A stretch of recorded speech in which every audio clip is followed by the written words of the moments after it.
Hello everyone, welcome to Lecture 7 in our series on Western Civ. This class is going to be on the French Revolution and in particular how the French Revolution is both profoundly similar and profoundly different to what we saw in our previous lecture in the Americas. And just to recap what we saw in our last class, we noticed theoretically when talking about the ideas that Barrington Moore puts forward that revolutions are inherently structural. They're not ideological.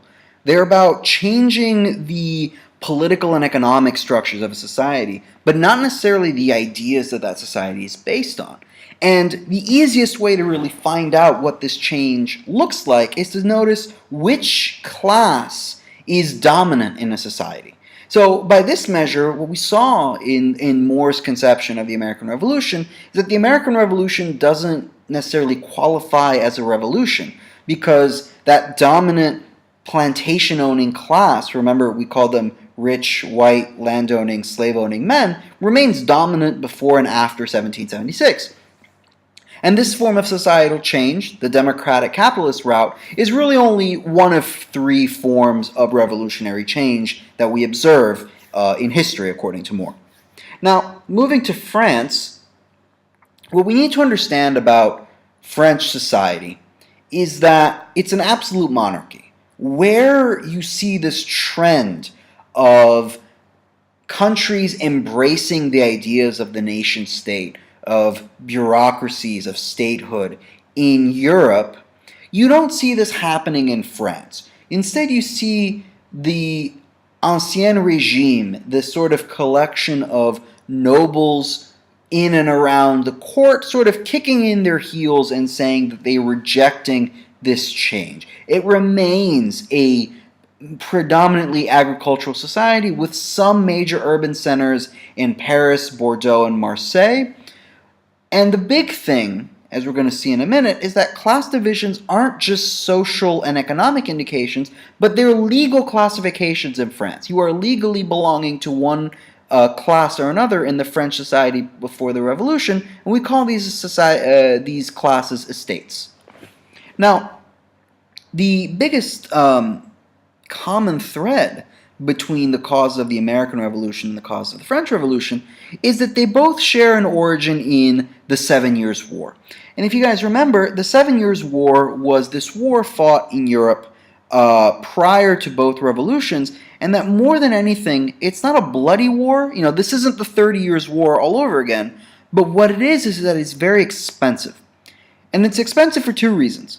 Firstly, because, if you guys remember, it's fought between old-style kingdoms like France and new-style states. And so you sort of have this new versus old fight in Europe, and that leads it to be incredibly expensive. But secondly, and this is perhaps even more important, it's the first sort of global war. You would not be wrong in calling the 7 Years' War the First World War, because for the first time, really, all of these countries in Europe have colonies, and they're fighting a major war with each other, which means that the 7 Years' War is fought in the Americas, it's fought in Africa, it's fought in Asia, and it's fought in Europe. And that's extremely expensive, especially when you have limited resources.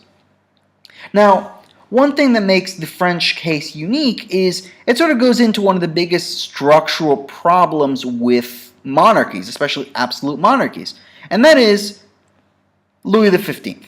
Louis XV is a great example about why, just conceptually speaking, monarchies aren't really good and isn't the best way to run your country. And there's a very simple reason for that. In a monarchy, power is passed down from father to firstborn, usually firstborn son. But that is not meritocratic, right? It doesn't pick the best person in charge, doesn't put the best person in charge of your country. It picks the person who's related to the throne by blood, right? The one thing that democracies are really good at, ostensibly at least, is to pick the best, most qualified person to run the government. Now, it doesn't always work, but by and large, usually that's what works out, right? You sort of get this meritocracy in most democracies. you don't have that in monarchies. So Louis XV, for example, is a perfect example of a monarch who was very, very bad at his job. This is the father of Louis XVI, who we're going to look at in a minute. Louis XV is the king during the 7 Years' War. He loses the war. He gets this idea that, well, England is an island, therefore we need to beat the British at sea. But those of you who know anything about history know that you don't beat the British at sea. That doesn't happen, right? And so he loses almost all of his navy, many colonial holdings, especially in the Americas, and loses the war. He loses a lot of money, a lot of land, a lot of prestige, and in so doing, he bankrupts France.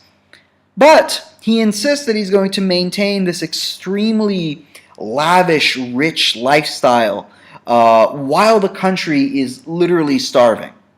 And then, of course, in his private life, he has a series of very public scandals in his personal life. He's got a lot of affairs, a lot of bastard children that affect the prestige and position of the monarchy. It gets so bad, and I swear this is a true story, that a public servant tries to kill him. He says, this guy is so bad at his job that for the good of the country, I need to get rid of him.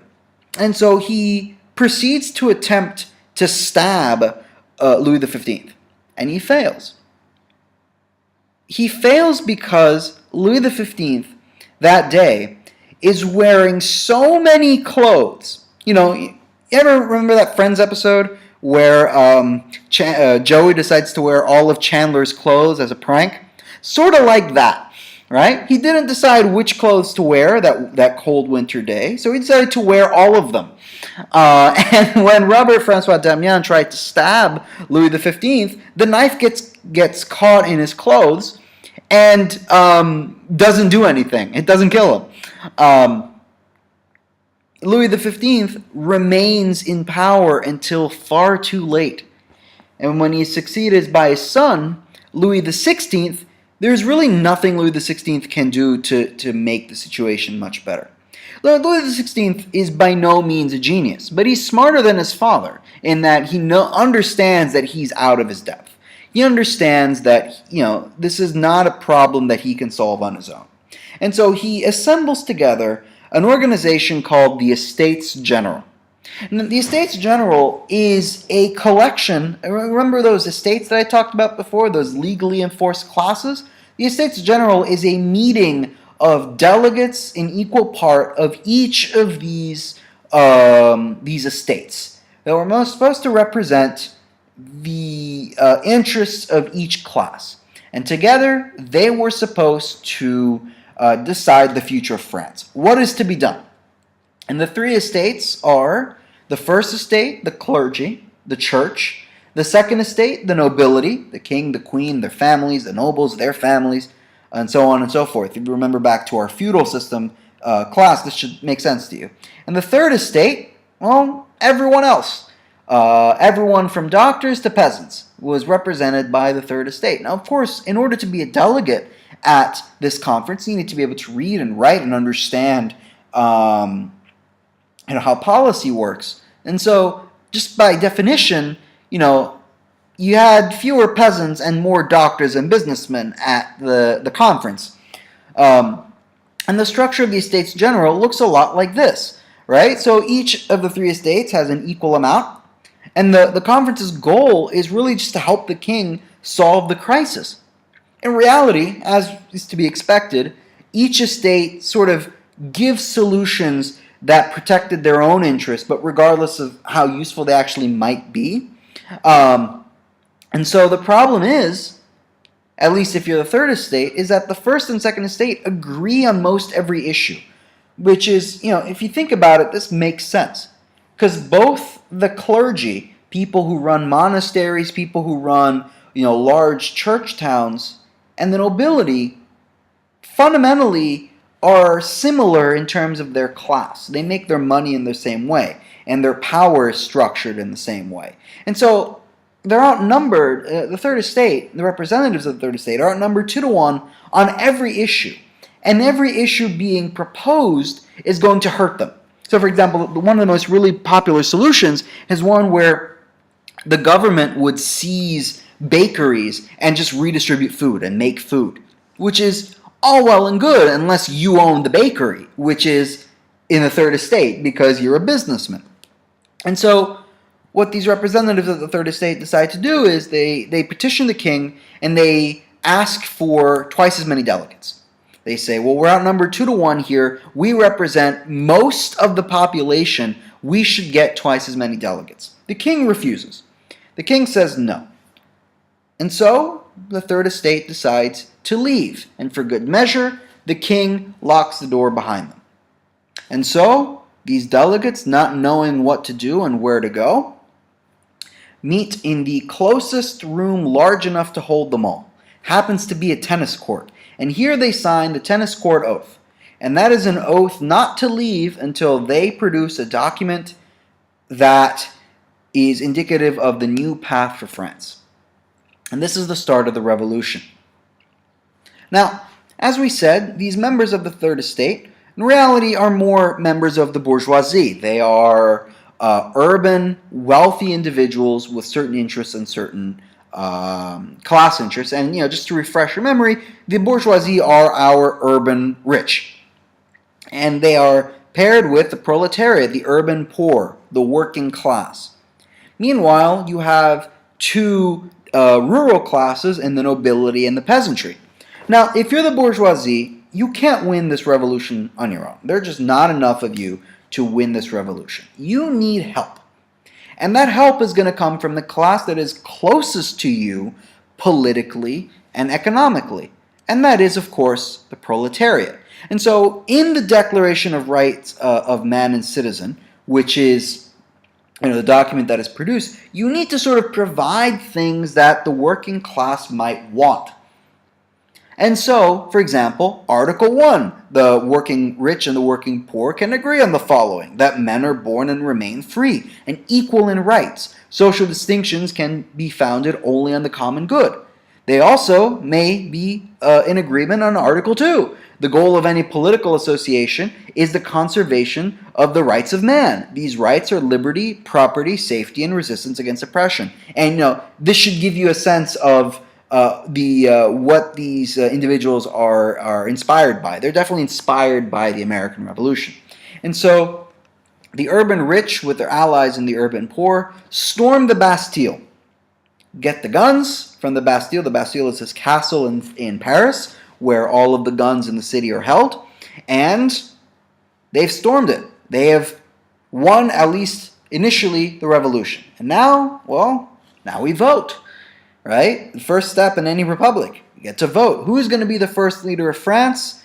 That man is Maximilien Robespierre, and it's a person that both the bourgeoisie and the proletariat can agree on. He's a war hero. He is a hero of the revolution. First elected leader. But of course, now that you're in power, do you really want to hold all of the promises that you made? Of course not. Right? Now we're going to reverse some of these policies because, power politics. Instead of liberalizing policies, which included the working class, the bourgeoisie proposes policies that really only cement their new authority, right? So, for example, only about a third of the delegates at the National Assembly can be up for a vote at a time. Compare that to the United States, where every 2 years, every congressman is up for re-election. In France, only a third of their equivalent is up for a vote at any time, which means that there is very little turnover in the National Assembly. Also, voting is restricted to individuals with property, which excludes, by definition, most of the sans-culottes, which is the name that the bourgeoisie gives the proletariat who fought with them, who fought during the revolution. It's ironic. You remove the franchise from the people who did most of the fighting. And the name sans-culotte is in itself a bit of a mocking term, because sans-culotte in French means without trousers, without pants. Because the joke was that these people were so poor that they couldn't afford pants. And all of this is done in the name of stability for the new republic. Now, of course, if you're going back to our model here, the proletariat's not going to stand for this. So how are you going to justify these changes? Well, you say that this is for stability. The revolution is not done. We still have enemies. And that's where you bring in the guillotine. The guillotine is an invention designed to execute quickly, humanely, and as fast as possible. All right, so who are you going to do executing? Who is the enemy that you've brought up? Well, who can it be but the nobility? And so long as there is an enemy to fight, the bourgeoisie know that the proletariat will be on board. The minute there is no enemy to fight and the revolution is quote-unquote over, they're going to start demanding the franchise that they fought for. And so you need to keep executing people. You need to keep finding ways to execute people for real or perceived opposition to the revolution. In popular culture, I mean, if you really want an example that you can think of to think of what the Great Terror, as they called it, was like, I'm a big fan of the Christopher Nolan Batman movies. Rewatch The Dark Knight Rises, and when Bane takes over the city, and they have sort of this impromptu seizure of the courts and whatnot. This is sort of what this is, right? But you have to keep doing this because the minute you don't, the proletariat turns on you. Now, of course, the nobility doesn't stand for this.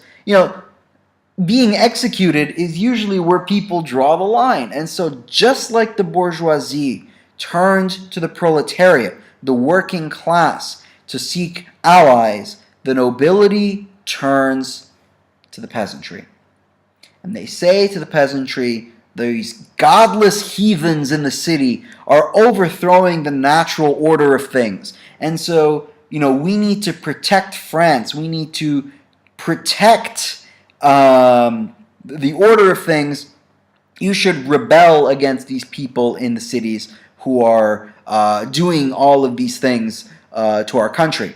And so you have a revolt. And the revolt is very targeted. It happens in Vendée. You call this the War in Vendée. And what this is an attack on the breadbasket of France. There's this idea, Vendée is where most of the food that goes to Paris is grown, and there's this idea that the nobility has is, okay, we're going to starve them out. If the people don't decide, if the people don't have food, they're not going to fight. And so we're going to starve out the revolution. And now, the bourgeoisie has a problem because the proletariat, is fighting for you so long as they have food. But the minute you don't have food, you run into a problem. And they're not going to fight for you until you give them the franchise. And so what do? Well, you institute the first draft of the French Revolution. The draft brings people by force into the armed forces, and you force them to fight the peasantry in the war in Vendée, and you eliminate the peasant threat. And now the nobility has a problem. The nobility knows they can't stay in France. Now they have nowhere to hide, and so they flee. And if you're France, this is a perfect opportunity. 2 birds with 1 stone. You can get a lot of money and keep the proletariat on your side if you suddenly declare war on all of your enemies. And this is where we leave France in this telling of the story, because this is not the only telling of the story that we're going to look at today. This series of events, as described, is the interpretation of Karl Marx looking back at the French Revolution. And, now that I say it, it sort of makes sense. I was talking about class, and I was talking about how they interact with each other, but this is the interpretation that Marx and Marxists come to explain how the revolution comes to sort of betray the ideals that it was fighting for. But this isn't the only interpretation. You also have the interpretations of Edmund Burke and Thomas Paine, who you had to read for today. And we're going to look at these other ones fairly quickly. Edmund Burke is the father of what we would call modern conservatism. What do I mean by that? Before Burke, the word conservative by and large meant monarchist. If you think back to the English Revolution, for example, the Civil War, the conservatives were people who were in favor of the monarchy, not the parliamentarians. And the thing with Burke is that Burke values stability. Burke values a peaceful transition of power and stability over everything else. So what he does is that he doesn't take issue necessarily with the revolution, with the issues that the revolution was fighting for, but the way the revolution comes to be. In his mind, the revolution provides liberty, but it doesn't combine it adequately with good government. And in fact, the revolution removes the government. It kills the king. King Louis XVI and his wife, Marie Antoinette, are both executed. And it doesn't adequately replace that government.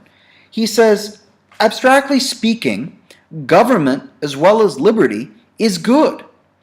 I should therefore suspend my congratulations on the new liberty of France until I was informed how it had been combined with government, with public force, with the discipline and the obedience of the armies, with the collection of an effective and well-distributed revenue, with morality and religion, with a solidity of property, with peace and with order, with civil and social manners. All of these things are, in their own way, good things too, and without them, liberty is not a benefit whilst it lasts, and it is not likely to continue long. The effect of liberty to individuals is that they may do what they please.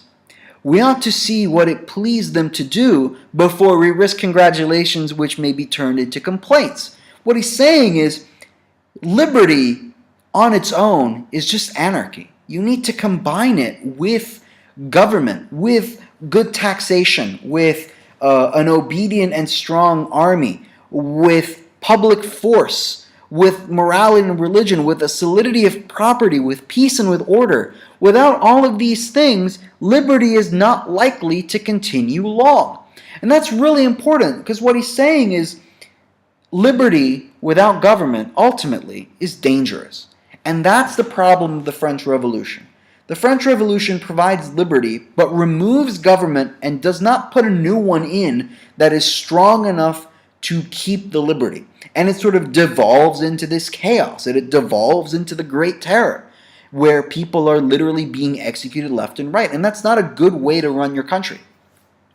That's Burke. The last interpretation is that of Thomas Paine. For Thomas Paine is a big fan of the American Revolution. He really loves it.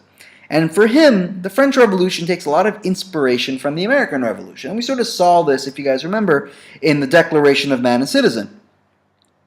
But Thomas Paine's big point is that the revolution in France does not occur because of dissatisfaction with the king personally. But it's because of this dissatisfaction with the system of government that existed. In particular, it's the concept of primogenitorship, the idea that elected officials aren't elected, right? Where that power transitions from father to firstborn son, and that seems stupid. For Paine, this is just a process of society, quote-unquote, growing up. So the first thing is, that the French Revolution isn't against the king, it's against the concept of a king, right? The people who fight in the French Revolution don't hate Louis XVI because Louis XVI is a bad, awful person. They hate the very idea of that a king exists in the first place. They don't want a king. It's not against Louis XVI, but against the despotic principles of the government that the nation revolted, he says. He also says, against primogenitorship, that the idea of hereditary legislators is as inconsistent as that of hereditary judges or hereditary juries, and as absurd as a hereditary mathematician or a hereditary wise man, or as ridiculous as a hereditary poet.